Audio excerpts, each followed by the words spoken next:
Bonjour. Vous effectuez votre troisième mandat d'eurodéputé. En 1, 2, 3 mots, comment décrire votre état d'esprit au moment de poursuivre ces fonctions qui sont les vôtres? Plénitude, enthousiasme, difficulté. Plénitude parce que c'est vraiment un mandat extraordinaire.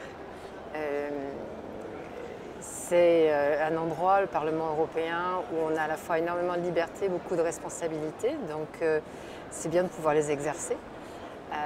Et puis difficulté aussi parce que on vit une période difficile au Parlement européen dans les institutions européennes, et combativité aussi parce que on est une petite délégation, mais très combatif, donc on va essayer de faire valoir nos positions. On va revenir sur tous ces sujets ensemble. Mais avant ça, on va revenir un tout petit peu sur votre parcours antérieur à votre arrivée au Parlement. Vous êtes adhérente du PS depuis assez longtemps maintenant. Vous avez commencé comme conseillère régionale puis municipale dans la région de Lyon. Comment est né votre engagement politique? En fait, comme beaucoup, mais à l'époque on ne le concevait pas comme c'est maintenant, j'étais une activiste sans le savoir, une militante d'abord du secteur associatif, dans le domaine d'abord de la lutte contre les discriminations et le racisme, et puis dans l'éducation populaire, dans tous ces mouvements-là. Et puis je pense que j'ai voulu, après avoir tourné autour de l'engagement à gauche, eh bien, je suis tombée dedans et j'ai souhaité m'engager pour être plus active, pour prendre des décisions, pour être peut-être plus entourée, mieux entourée, avec des gens qui partageaient réellement cette envie d'agir. Donc c'est ça qui fait la décision. C'était surtout dans le domaine de la santé, si je ne fais pas erreur.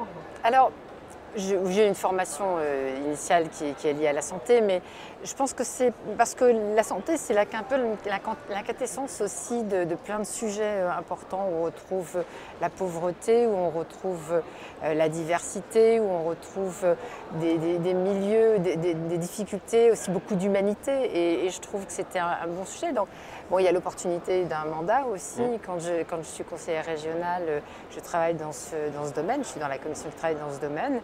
Après, vous ne l'avez pas dit, mais pour moi, il y a un moment fondateur dans ma façon d'exercer mon mandat d'élu, c'est que j'ai été élue en 1998 à la région Rhône-Alpes, qui n'était pas Auvergne-Rhône-Alpes à l'époque, et c'est le moment où 3 présidents de région ont choisi de passer une alliance avec l'extrême droite à l'époque, 3 présidents de région de droite. Oui. Et moi, c'était mon premier mandat d'élu, et vraiment, ça m'a marqué parce que on a mené dans cette région avec les collègues de gauche et écologistes, déjà à l'époque, et ça aussi c'est identitaire chez moi, un combat philosophique et politique sans concession sur les valeurs qu'on voulait défendre et contre cette alliance. Et pour moi, c'est un moment vraiment tout à fait marquant, que j'ai fait perdurer, ensuite prospérer dans mon engagement ultérieur. Et l'engagement européen maintenant, comment est-il né? Est-ce que ça a été également l'opportunité d'un mandat ou une réflexion plus profonde?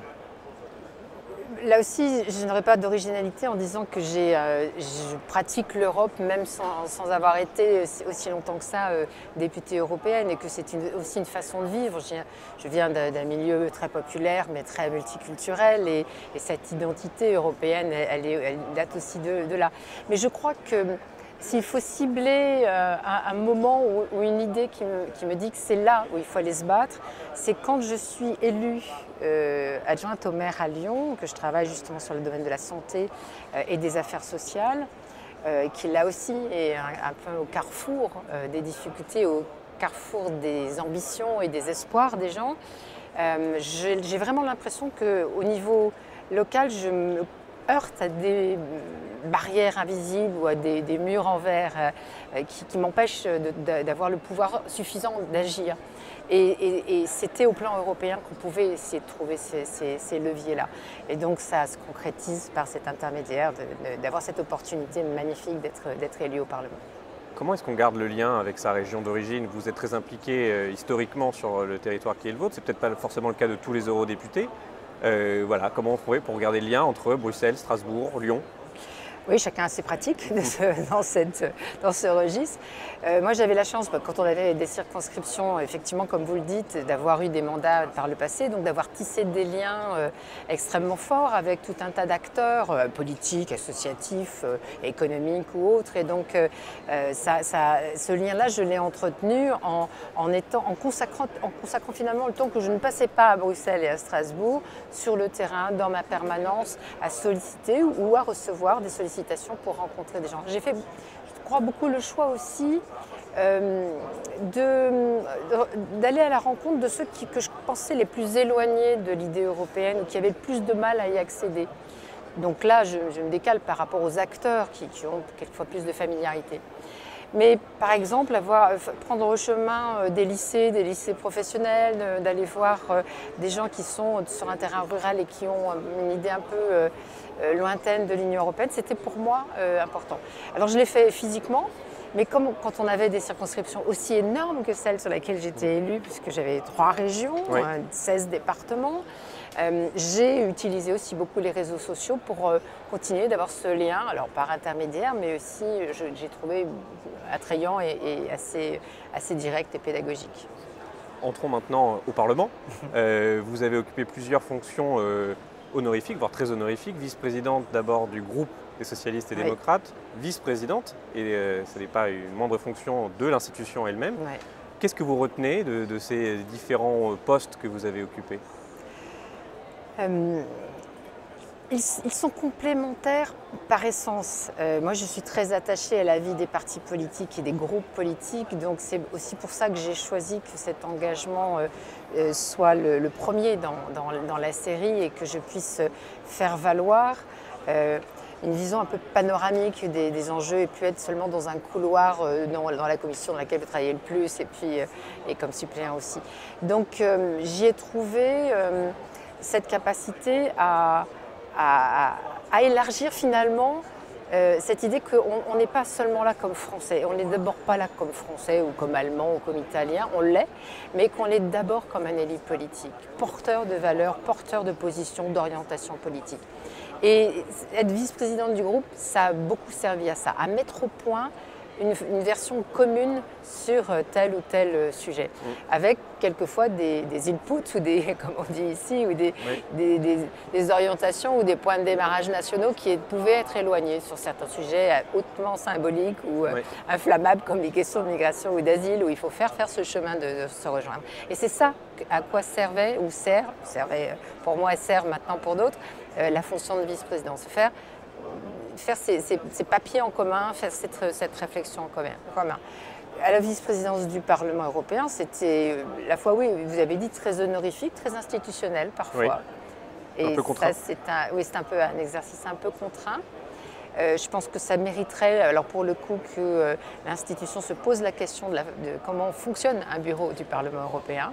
Quel est le lien avec l'administration, comment les vice-présidents et les questeurs n'ont pas une liberté totale d'action, c'est pas le problème, mais ont une capacité à agir vraiment.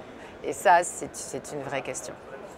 Une nouvelle fonction maintenant, chef de la délégation Parti socialiste, Nouvelle Donne, Place publique. Comment envisagez-vous ce rôle et comment allez-vous pallier à l'étroitesse, si je puis dire, de cette délégation qui se réduit par rapport à la précédente législature ? Il y a un de mes collègues dans la délégation française qui a une image, je crois, assez juste.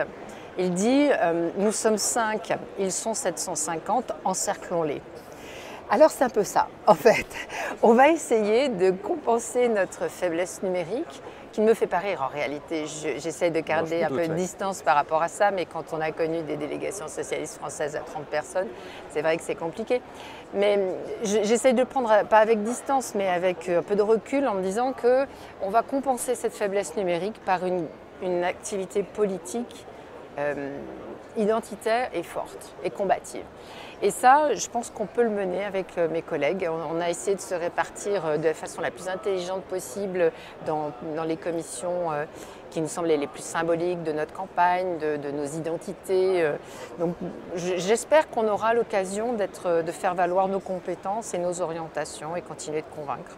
Jusqu'à présent, vous avez siégé, vous personnellement, dans la commission des libertés qui traite de l'asile et de l'immigration. Vous allez continuer dans cette voie-là? C'est mon intention et normalement c'est en bonne voie, oui. D'accord. Et alors, quels seront les tout premiers dossiers qui vont arriver sur votre bureau pour la rentrée? Je pense que l'activité législative va vraiment commencer à ce moment-là. Oui.